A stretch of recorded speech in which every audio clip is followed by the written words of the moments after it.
حضرت عمر بن عبد العزیز رضی اللہ تعالیٰ عنہ کی انگوٹھی میں ایک ایسا نگینہ لگا ہوا تھا کہ جس کی قیمت کا اندازہ کوئی جوہری بھی نہیں لگا سکتا تھا۔ وہ نگینہ دریائے نور تھا جو رات کو دن میں تبدیل کر دیتا تھا۔ ایک دفعہ سخت قحط کی صورتحال ہو گئی، لوگ بھوک سے مرنے لگے۔ حضرت عمر بن عبد العزیز رضی اللہ تعالیٰ عنہ نے اپنی انگوٹھی کے اس نگینے کو بیچ دیا، فروخت کر دیا، اور اس سے جو قیمت ملی اس سے ساری قیمت سے اناج خریدا اور اناج خرید کے لوگوں میں تقسیم کر دیا۔ حضرت عمر بن عبد العزیز رضی اللہ تعالیٰ عنہ کے رفقاء کو جب اس نگینے کے فروخت ہونے کی خبر ملی، جب ان کو پتا چلا کہ آپ نے اس نگینے کو بیچ دیا، تو انہوں نے پوچھا کہ حضور آپ نے اس نگینے کو، آپ نے اس بیش قیمتی نگ کو کیوں بیچ دیا ہے؟ آپ نے ان کی بات کو سن کر جواب دیا کہ اے میرے رفقاء، مجھے بھی وہ نگینہ بہت اچھا لگتا تھا، مجھے بھی وہ بڑا محبوب تھا، بڑا پسند تھا، مجھے بھی اپنے ہاتھ میں وہ نگینہ پہننا بڑا پسند تھا، لیکن میں کیسے یہ برداشت کر سکتا ہوں، میں یہ کیسے سہ سکتا ہوں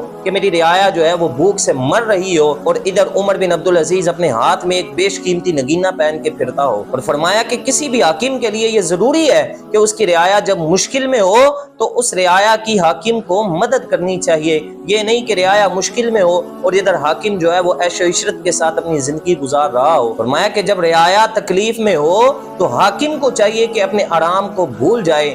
آپ نے یہ فرما کر آپ کی آنکھوں سے آنسو جاری ہو گئے۔ حضرت شیخ سعدی شیرازی رحمۃ اللہ علیہ اس حکایت کو بیان کر کے فرماتے ہیں کہ حکمران ایسا ہونا چاہیے کہ جب رعایا تکلیف میں ہو تو وہ اپنے آرام کو بھول کر رعایا کے دکھ میں شامل ہو جائے۔ فرمایا حاکم کے لیے ضروری ہے کہ وہ اپنی عوام کو ان کی ضرورت کی اشیاء جو ہے وہ پرووائڈ کرے، ان کو ضرورت کی اشیاء دے، ان کو ضرورت کی اشیاء مہیا کرے۔ ان کے اخلاقی اور دینی اقدار کو بہتر بنانا یہ حاکم کی ذمہ داری ہے۔ وہ عوام کی بہتری کے لیے اپنے تمام وسائل جو ہے وہ بروئے کار لائے، اور ایک اچھا حاکم وہی ہوتا ہے جو عوام الناس کی خدمت کو اپنا شعار بنا لیتا ہے۔ اللہ رب العزت ہم سب کو نیک، صالح، محب الوطن، عادل حکمران عطا فرمائے۔ السلام علیکم ورحمۃ اللہ وبرکاتہ۔